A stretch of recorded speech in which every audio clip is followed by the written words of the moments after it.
Bharathi Raja டேஸ்டுக்கு A.R.. Rahman தயாரானது எப்படி தெரியுமா? 16 வயதினிலே படம் மூலம் ஒட்டுமொத்த இந்திய சினிமாவையே கிராமத்து பக்கம் அழைத்து வந்து, வாய்க்காலில் தண்ணீர் போவது, பறவைகள் பறப்பது, கிழவிகள் சிரிப்பது, கோவணம் கட்டிக்கொண்டு ஏர் உழுவது, கோழிகள் தீவனம் தேடி ஓடுவது, பெட்டி கடைகள் என அனைத்தையும் காட்சிப்படுத்தி அதனை திரையில் மிளிரச் செய்தவர் இயக்குனர் இமயம் பாரதி ராஜா.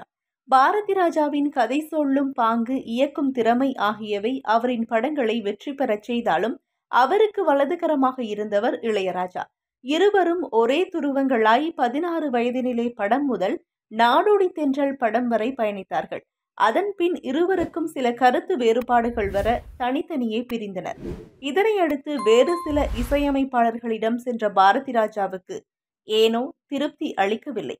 தனது ஒவ்வொரு படத்திலும் ஒரு இசையமைப்பாளரை பயன்படுத்தினார். அதன் பின் 1992 ரோஜா படம் வெளியாகி சக்கை பொடு போட்டுக் கொண்டிருந்தது.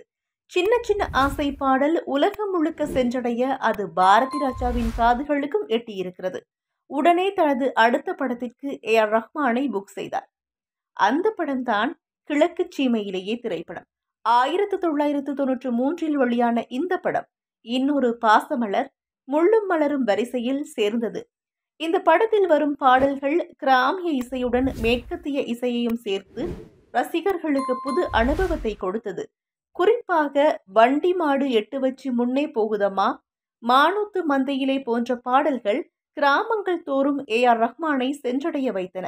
பாரதி ராஜாவுக்கு மிக பெரிய வெற்றியை கொடுத்த படங்களில் கிழக்கு சீமையிலே படமும் ஒன்று.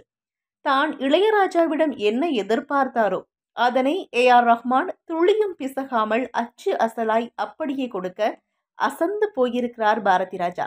இது குறித்து பாரதி ராஜா ஏ.ஆர். ரஹ்மானிடம் எப்படி கிராமிய இசை கைகூடியது என்று கேட்கையில், பாரதி ராஜாவின் ஆரம்ப கால படங்கள் அனைத்தையும் கவனித்து அவருக்கு என்ன தேவையோ அதைவிட ஒருபடி மேலாகவே தனது இசையால் கொடுத்திருக்கின்றார் ஏ.ஆர். ரஹ்மான். அன்று தொடங்கிய இவர்களது காம்போ கருத்தம்மா, தாஜ்மஹால், கண்களால் கைது செய், அந்தி மந்தாரை ஆகிய படங்கள் வரை தொடர்ந்தது.